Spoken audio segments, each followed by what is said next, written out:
సమంత బాలీవుడ్ లో settle కానుందా? Citadel మూవీతో ముంబైకే ఈ తమిళ పొన్ను అతుక్కుపోనుందా? అచ్చంగా ప్రియాంక చోప్రా హాలీవుడ్ లో అడుగుపెట్టి అమెరికాకే పరిమితమైనట్టే సమంత బాలీవుడ్ బాటపట్టి ముంబైకే పరిమితం కాబోతోందా? Take a look. సమంత ముంబైకే పరిమితం కానుందట. ఇక అక్కడే సెటిల్ అయ్యే పని చేస్తోందట. ఫ్యామిలీ మ్యాన్ 2 తర్వాత వరుసగా 2 హిందీ వెబ్ సిరీస్లకు కమిట్ అయి రూట్ మార్చింది. చలో ముంబై అంటోంది. నిజానికి ది ఫ్యామిలీ మ్యాన్ 2 తోనే సమంతకి బాలీవుడ్ లో భారీ క్రేజ్ పెరిగింది. అందుకు తగ్గట్టే తను Citadel Indian version web series లో మెరుస్తోంది.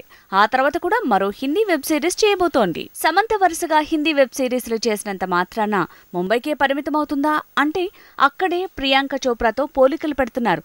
తను కూడా అంతే. ఒక్క వెబ్ సిరీస్ కోసం యుఎస్ వెళ్లి అక్కడే సినిమాలు చేస్తూనే పెళ్లి చేసుకుని అక్కడే సెటిల్ అయింది. సిటాడెల్ అమెరికన్ వర్షన్ లో సమంత రోల్లో ప్రియాంక చోప్రా కనిపిస్తోంది. అయితే గతంలో క్వాంటికో వెబ్ సిరీస్ లో నటించేందుకు యుఎస్ వెళ్లిన ప్రియాంక తర్వాత నిక్ జోనస్ తో 7 అడుగులు వేసింది.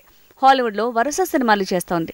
తల్లిగా కూడా బిజీ అయింది. మొత్తానికి అక్కడే సెటిల్ అయింది. సమంత కూడా ది ఫ్యామిలీ మ్యాన్ 2 చేసిన తర్వాత వరుసగా హిందీ వెబ్ సిరీస్లు చేస్తోంది. ముంబైలో ప్లాట్ తీసుకుంది.